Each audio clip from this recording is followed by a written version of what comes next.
is Notsam Wrestling. Introducing your host from New York, here is Sam Roberts.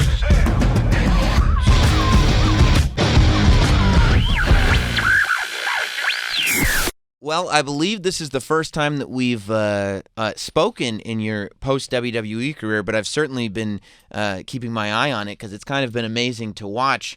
Formerly Wade Barrett, ladies and gentlemen, Stu Bennett's here. Stu, what's the haps, man? What's the haps? Yeah. There we go. I was waiting for that. I was trying to jump in before you, but I was like, no, I can't step on his catchphrase. What's the first time I've asked Stu what's the haps? There we go. Wade remembered, but right. Yeah, Stu liked it too. So, right. Yeah, it's cool. I mean, things are going great. It's great to be here. It's great to see you again. Things have been going great for you. I love being here with Sirius on your show. So, man, we always talk about, the wrestling business and how there's all these opportunities here and there's this one selling out this building and everything, but it's really, to me, the rarest story is the guy that leaves WWE and then doesn't get back in the ring because he thinks he's going to go either do music or do acting or something like that, and then actually starts popping up in movies and stuff. Like, I know it's probably pessimistic of me to be surprised when I see it, but when you didn't jump into the ring, I was like, he's just leaving money on the table. What's he doing? But then I started to see you pop up in movie trailers, and I was like, wait, he's doing this. He's actually doing this. You have to be happy with the way your career is going because it certainly was a risk. yeah, absolutely, it was a risk. I mean, but it was a risk I needed to take, and I would hate to portray this as some master plan that I had to get out of WWE and go act in some movies and take it in that direction. That absolutely wasn't my plan. I left WWE because I was utterly miserable wrestling at the time, and I needed to get away from the business. And I know what you're saying about leaving money on the table, and I absolutely did, and I had offers from WWE, from every other major wrestling organization in the world to go and wrestle for them. I left WWE because I did not want to wrestle at that moment in time, for sure. And once I'd got that set in my head, it was pretty easy to walk away then. The question then was, what do I do next? And that was really the sticking point. And I think looking back at some acting that I'd done, it was like, well, I really enjoyed doing that, and I'd made some contacts in the UK through acting work I'd done through WWE Studios on a couple of movies and got talking with them. And fortunately for me, a script came up called I Am Vengeance, which is what we're here to talk about today, and is coming out tomorrow in theatrical releases in about 10 markets across the US and on VOD. So yeah, pretty excited about how things are going, but it certainly was not the master plan. Well, yeah, I guess I didn't realize that either. It was just, I want to do something that's not wrestling. I don't know what that is, but I just know what I don't want to do. That's what it was. Yeah, exactly. I mean, I was miserable for a long time in my final couple of years in WWE. I've no beef with them and no hate on them for that. I just knew this isn't for me at this moment in time. Once upon a time, if you go back to probably the early 2000s, right the way through to about 2014, all I cared about in life was being a wrestler, going on the road, performing in front of crowds, having wrestling matches, getting better, climbing the ladder. But then at some point, probably in 2015, that started to do a giant U-turn and become, wait a minute, what am I doing here? This isn't going in the direction I want. And the worst thing in the world you can do is sign a contract purely for money, and to be offered a good contract by WWE and think to myself, well, this is a 3-year deal. If I sign it financially, that will make the most sense of anything I could possibly do right now. But also emotionally, spiritually, mentally, this is the absolute worst thing I could do, is put my signature on this piece of paper. So yeah, and I guess if you keep doing that until you're 50 and then you get out, your opportunities are a lot fewer, right? That's right. And I was at a real kind of crossroads where I'm young enough to do something else. And part of the problem with working with WWE is that it's a 275 nights a year gig, and even on your days off, you're doing promotions and this, that, and the other, and nothing will ever change as long as you're in that world and in that goldfish bowl, because nothing can come in. While I was working for WWE in 2013 and 2014, film offers had come in for me, TV show offers had come in for me, sponsorship deals had come in for me, and they were all turned down by WWE because they would have involved me in part being taken away from their shows and their kind of steam train that's running all over the world, and I'd have to step off that steam train and go film for 4 weeks somewhere, or go shoot a TV show for 2 weeks, or even 2 days to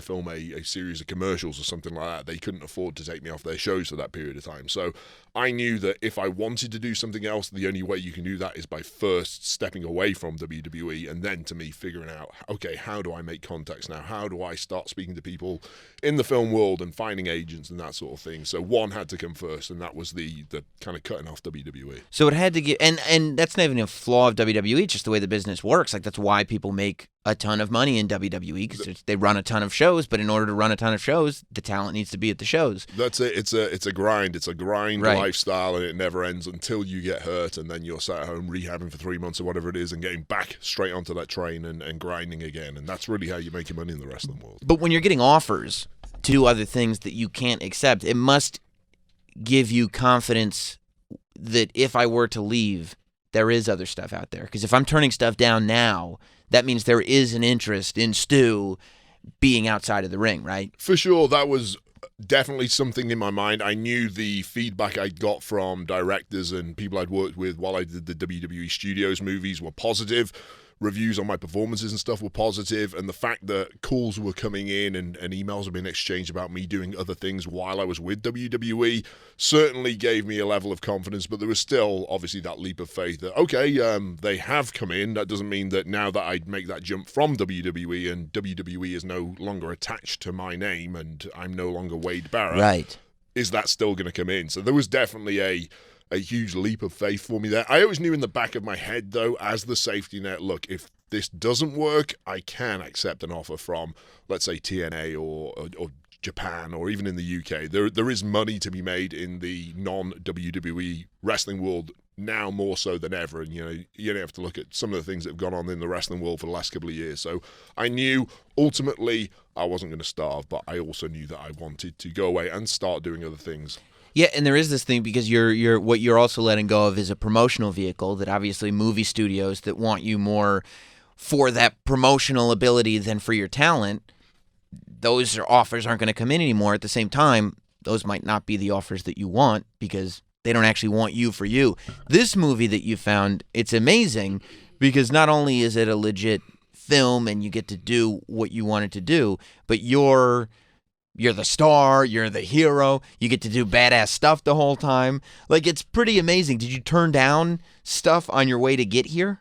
No, I was fortunate in terms of this particular movie was Yeah. the first one that came my way post leaving WWE. So this was the first vehicle that came along for me, which was a dream gig. And it was almost like I was pinching myself thinking, these guys have got to be, leading me up the alley here, and is this really going to happen? And then, 3 months later, there we were filming it, and it's been amazing. It's the first time in my life in my creative life, shall we say, I've been portrayed as the hero or the good guy my entire wrestling I guess that's career. true, yeah. I was the bad guy. The 2 movies I'd done prior to this, I was the bad guy. So it was definitely a twist for me to go into something that was the good guy. But subsequent to this, many things have come in and many things have been turned down as not being right or not being at the level I want to be working, stuff like that. But I was fortunate that somehow this came along and it was the exact right vehicle for me at that moment in time, for sure. Are there other projects that you've done that we, because that's the thing, like, with wrestling, you do it on Monday night, we see it on Monday night. It's just like, what's next? These things, like you said, I mean, people could sit there and be like, but you've been gone for so long. This is what you've done. And you're like, this happened right after I left. It takes a long time for these movies to come out. This particular one, I Am Vengeance, was actually filmed in August and September of 2016. So Wow. It's been in the can or getting edited and getting packaged and sold around the world to distributors for about 2 years now. And finally, we're at the point where it's coming out. But also, I did a movie called Fanged Up in the UK, which got released. It was a kind of horror comedy, which got released about 3 months ago in the UK and did very well out there. I don't think it had a US release because comedy can be a little regional. I'm not sure how well it would have done out here. I also, I've hosted a show on Netflix recently, which is going to get released on August 31st. It's called Ultimate Beastmaster. And that is a show. It's very similar in a sense to American Ninja Warrior, where it's these obstacle course race kind of shows, and I'm hosting that. I'm commentating for the UK team, and CM Punk, who I'm sure you've heard of. Yeah, he used to wrestle too, right? Yeah, he did. Okay. I think he had a bit of success, but he was the host for the US team too, and there was a bunch of nations from around the world. So that I've really enjoyed kind of hosting and commentating over the obstacle course runs and stuff. So you'll see that on August the 31st on Netflix. And then on top of that, I'm involved in a show called WOS in the UK, which is a return of something called World of Sport, which was a huge wrestling show back in the 70s and 80s in the UK, and that's now returned to ITV, which is a massive network out there. So, was it a stressful process for you, like the 2 years that it took to actually get this thing made after it shoots? Because like you said, you're going like, you read the script, you get the lead role, you're like, no way this is even going to get made. Then it's actually being shot, and you're like, holy shit, this is happening for real. But then it's actually got to find its way from happening for real to our eyes and ears. Like, is that a stressful 2 years? I wouldn't say stressful. I would say I was blown away by how long that process is. Being from the wrestling world where you go out there, you're live, you do it, the next day you move on, and everyone's pretty much forgotten about what happened yesterday because now we're on about today's show, and let's do today's show, bang, and then it's instant. It's always instant in the wrestling world. You never film far in advance or anything like that because things just change so quickly, and you're constantly riding that wave, and this was the craziest thing in the world. Once we finished shooting, I was like, great, we've got it all in the can. I'm sure someone just needs to glue all those shots together in a appropriate order, and then 3 months down the road, this will be out, and everyone will be able to watch it. And no, I obviously didn't really understand the film industry too well at that point, so it's a lot of getting used to how long these things take to come out. And even the Ultimate Beastmaster show that I was telling you about earlier, the Netflix one, that was filmed just over a year ago at this point. So the process of getting stuff in the can and then waiting for it actually to come out is kind of excruciating more than anything. It's you just want things out there immediately once you've finished. Of course. I mean, do you have to kind of figure out a way that you're okay with yourself that, okay, this might never see the light of day? Like, my job is to act in it and to do what the director tells me, and I'm going to shoot it, and then everything after that is out of my control. Yeah, I mean, there's definitely an element of that. And pro wrestling, you kind of I don't know, you're responsible for what you put out there, and you know it's going to be seen because either the live crowd that you're performing for is seeing it, or the live TV show, they're going to see it. No matter what happens, what I do now is living. So there's always an element of, okay, what I do, I have a very small, I'm the lead in this film, but I've essentially a small part of this jigsaw puzzle of getting this film out there, because the lighting guys need to do their job correctly, the sound guys, the editing guys, the director, the producers, the promoters, the people who are packaging it around the world and releasing it, and the PR guys. I am a very, very small part of the puzzle, even though it's my face on the front cover and I'm the lead guy in that. So it's definitely a new element of teamwork for me, of making sure that everyone's doing their job and everyone's happy with everything. Yeah, because I mean, in specifically the WWE world, but the whole wrestling world, there is that team element. I mean, just because there's so many pieces of the puzzle, but at the end of the day, no matter how difficult it is, you can get yourself over, right? You have a live mic, you're in a ring in front of a live crowd, like you have control over that part. When you're on a movie set, you could have the greast scene in the world. The director can go like, you know what?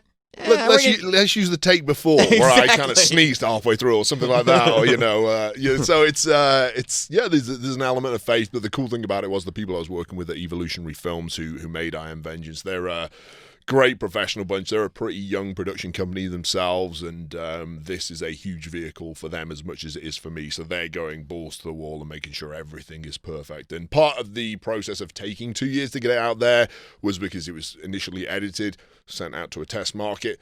Okay, let's bring it back. Let's make some changes, re-edit it, send it out again, make these, show it around the world to certain distributors. Okay, let's make a couple of tweaks for this market, a couple of tweaks for this market. I'll give you an example. The film hasn't actually come out in the UK yet. It's a staggered release, so it's coming out here on Friday, 24th of August in the US. But in the UK, it's coming out on the 28th of September, so 5 weeks later. And it's actually, the original name of the film was Vengeance, which it still is going to be in the UK. for whatever reason, Saban Films, who are promoting it in the US, changed the name to I Am Vengeance. So just little tweaks like that they think will make a difference in this market. Why that is, I don't know. Yeah. That's beyond my pay grade, but there's tweaks even in the edit, and each region has its own trailer and stuff like that. So it's... But all you can do is trust the process. There we go. I mean, there's people who are a lot smarter than I am making these decisions in boardrooms somewhere. So yeah, you guys do your thing. I'll just stand there and get punched in the face, which is pretty much what I've done for my my entire career. Yeah, your entire adult life, which is but you're used to being like, okay, let's try it in front of the crowd. Oh, that didn't work. We're not gonna do that again. As opposed to like, no. This line, this word here. Yeah, we're gonna take this word out. We need you to just record you saying this word. We'll put it in the thing, and it's amazing. Yeah, it is, and like you say, it's a leap of faith to have this reliance on other people doing their job. And I've been very fortunate in this one that I'm working with people who are doing a great job for me and making me look like a star, which I can't ask for much more than that. Did you have to learn new fighting styles or how to shoot or anything like that? Yeah, completely different. That was the hardest thing of all, actually, was the fighting styles on screen versus wrestling. So wrestling, you bring with you this element. Okay, I can do kind of fake fighting, let's call it. I'm confident enough to call wrestling fake fighting. It hurts, we all know that, but it's essentially a simulated fight. We're not really fighting. So I have this skill in simulated fighting that I brought from the wrestling world and ways I would move and react to things. But then when you get to the film set, it's completely different. So in a wrestling ring, you have a 360-degree seated audience of people. Every angle is watching you. You have 10 cameras on you at any one time. Any of them could be shooting. So there can't be any holes in your work or anything like that. When you're on set on a film, you have one camera shooting this one part of the fight. And it's not shooting the whole fight, it's shooting maybe 4 seconds of the fight. So you're throwing 3 or 4 punches and getting 3 or 4 punches back in return. Each one of those has to be precise, so the lighting guy is catching it right, the camera guy is catching it right, your foot needs to be in the right place where this guy you're fighting with throws his kick to make sure you've twisted at the right time and thrown your punch so he can duck it while he kicks. It is just the most exact, precise movement, and it's almost like a dance or ballet that everything is exact. And whereas in the wrestling ring, it's very much, I know they call lucha libre free fighting. It's very much improv, and I'm just reacting. If one guy moves that way in a wrestling ring, I'm just reacting to him. He doesn't know what I'm going to do next. I don't know what I'm going to do next. And we're just kind of this living, moving fight that nobody really knows where it's going to go. We might have a rough idea, but 95% is just reacting to stuff. So, but I'd have to imagine that wrestling prepares you for an environment on the set where they could literally throw anything at you at a moment's notice, and you're ready to go like, okay, that's what we're doing, that's what we're doing. Yeah, of course, in professional wrestling, things change all the time, live in front of millions of people around the world watching, and something goes wrong, or a table isn't where it's supposed to be, or even the bigger spots like that, and you learn to just go with the flow. And I think that's definitely held me in good stead in the acting world, because I always seem to be one of the calmest people on the set, whereas actors who are perhaps not used to that intensity and that level of change, when something goes wrong, you need to go with the flow and, okay, this prop isn't going to work, let's change it and do this here or something. I always seem to go with that pretty easily, which I guess would come from years and years of being in those pressure moments live on TV where you have no option but to make things work and figure it out there and then in a flash. So I would imagine, though, that as precise as a movie fight has to be, you probably go home feeling a lot less sore than you used to. Or do you not? Maybe I'm wrong. The difference being that in professional wrestling, it is a grind. We're working nonstop, traveling nonstop, but the actual wrestling part might be 10 minutes. Right. The actual time you're out there in a match is 10 minutes. If I'm shooting a fight scene, we might shoot that over 2 days, where I'm shooting for 12 hours every day with 1 hour break for lunch. And throughout that day, some of the fight scenes parts are very easy, but other parts I might have to get thrown the same way 20 times to make sure we get the shot, because, boom in the peg. Got a little blur on that one. Didn't quite catch your face there. And you do the same landing 20 times in a row. Right. And then, okay, let's go to the next 3 seconds of the fight. And then it's another landing the other way. And then it's a kick to the gut. And so... And you're just like, I thought I wasn't taking bumps anymore. What are we doing? 2 days into this, suddenly everything is hurting. And you're like, okay, that's fight 1. We have 5 more fights to do in this movie. So it's, it can be a bit of both. sometimes And it's... did you do all your own stunts for the film? Yeah, I did. I think part of the attraction of hiring a wrestler to be the lead actor in a film is that you save a little money on the stunt guy. It's like, hey, well, you're doing your own stunts in this. Like, every other actor has their own stunt guy, and then the wrestler guy, he doesn't need one. That's what he does, right? So, yeah, I guess they saved a few quid on that. You start looking around the stunt doubles, and you're like, there's nobody even half as tall as me. This exactly. I'm on my own on That's this their one. excuse, anyway. I'm sure if you tried hard enough, you could find someone. Yeah. But, Wait, they found a stunt double for The Rock, but not for Stu, huh? Okay. Convenient. So when you said that you were kind of over pro wrestling in general, when you were just done with it, was that a matter of feeling like you were stagnating? I mean, you had pretty quick growth, at least for your WWE run. It was like boom, boom, boom. You're always looked at as going to be the next top guy, And then in a moment, it was like, okay, you were doing what you were doing for a while there. Was it a matter of stagnating? Was it a matter of, I just can't find the passion for this anymore? Yeah, I think there'd been a couple of false dawns where I felt that decisions, had they gone in my favor, would have changed the trajectory of my career. So those were always disappointing when decisions in boardrooms were being made that were disadvantageous to where I wanted to go. On top of that, I felt, especially in my last couple of years, I was lacking any form of creative control, even down to the most basic things about what my character could wear as an outfit or what my character could say on the mic, and little tweaks I would want to make to promos and stuff. And I felt that I was getting nothing back on the kind of requests I was making to make changes and improve what I felt was a pretty stale period in my career. I wasn't getting much back in return. So at that point, I started to see the writing on the wall, and aside from climbing up into the main event and winning the WWE Championship, I didn't really know what other goals I could possibly have in the WWE world, because I'd done everything at that point. I'd been on every pay-per-view, I'd been on every show, I'd worked every guy on the card, I'd been the guy who opens the show, I'd been the guy who closes the show in the main events, and aside from that one thing that I had hanging over me that was to become, okay, I want to be the top guy and have this run with the World Championship, I had nothing else really that I wanted aside from, pay. So it got to the point where I know this isn't going to happen. Right. I'm not going to be moved in that direction of this one last box that I need to check to say I've won that championship.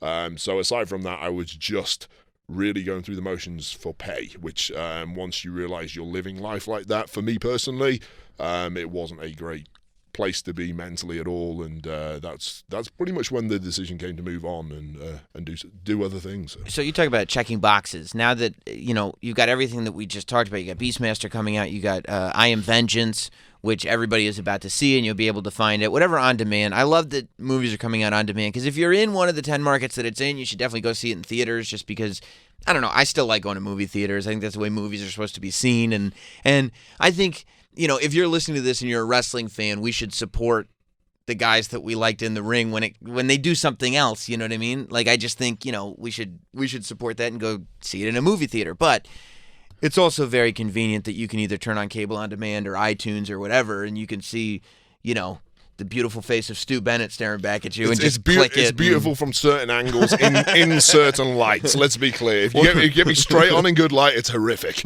Yeah, but that's what Hollywood's good at, right? Exactly. Figuring out how to take a picture of you. But now that you've got this movie coming out that you're the star of, like, these are a lot, again, in short form, a lot of boxes to check and a lot of success to be had. Do you feel like, okay, I've proven to myself that I can have a life outside of the ring? Maybe I can be a little more comfortable about getting back inside of it now.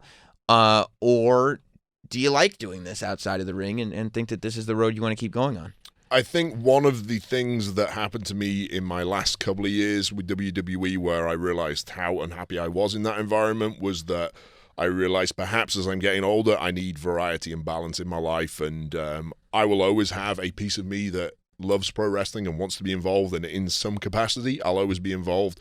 I will never go back to being on the road 275 nights a year and wrestling a full-time schedule, because it just doesn't appeal to me at this point in time. I shouldn't say never because you never really know, but a few years down the road, you have a change. But as we speak in your mind, a full-time wrestler with nothing else outside of that, it doesn't appeal to me. I like having balance in my life. I like being able to, cool, I'm going to go host a show for Netflix, and then I'm going to go shoot a movie, and then I'm going to go do a little wrestling commentary and this sort of thing. And then, you know what? Then I'm going to go spend a couple of weeks going away with my girlfriend to Greece on holiday, which I've just come back from. So these were all things that weren't available to me while I was working full-time with WWE and will never be available as you work full-time with WWE. So the older I got, the more I started to appreciate variety and balance in my life. And once you get a taste of that returning and you realize how happy that can make you, it's very difficult to ever conceive giving that up again. How long does it take you to slow down mentally? Like when you get out of there and you're like, okay, I'm going to take some time finding a Hollywood project. Okay, I can go on vacation without being like, I got to get back because they're going to forget about me. Yeah. They're going to forget about me. With WWE, I couldn't relax. It didn't matter what I was doing. I might have had an injury and be rehabbing that and sat at home. I couldn't relax at any point. I might have 3 days off, and a great situation would be 3 days in a row off, which very rarely happen. You usually get 1 or 2. But if I had 3 days off, again, I couldn't relax. All I was thinking was, okay, where's this storyline going? What should I be doing? Okay, I've got to do this phone interview with this market where we're going to wrestle next week, and I've got to think, I need new gear. I better design some new wrestling gear, and to do the stupid Sam Roberts podcast. Well, again. that was always the fun times, actually, Sam. But no, it was very hard to relax then, and my life is so much more relaxed now. I like the fact that when I'm going to work on a project, I will have 4 or 5 weeks straight of shooting intensely, but then I know at the end, cool, I get 2 weeks to just go sit around and go to the gym and hang out with my girlfriend, and if I want to do a bit of travel, I can, because then after that we have, cool, we got a promotional week for that project coming up, and then you know what, I need to go back over to the UK because I've got another film coming up and I'm shooting over there now, and it's nice to have these intense periods of work, but also these intense periods of relaxation and pleasure and seeing the people that you love and your family and stuff like that, which I never got the chance to do before. So, well, it's amazing watching it all happen, and I think I speak for a lot of us when it's just fun seeing it. I feel like we're in the middle of all of it, and it's also it's always good to see a guy like you come in and you're still in the best shape. You're too kind.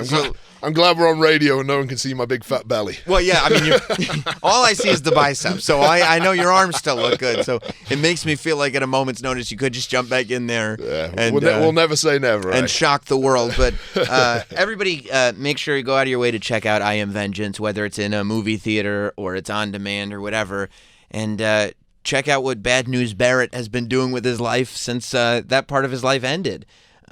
Stu, I appreciate you hanging out, man. Sam, thank you very much. Always a pleasure. And the haps, once again, have been good. Fantastic.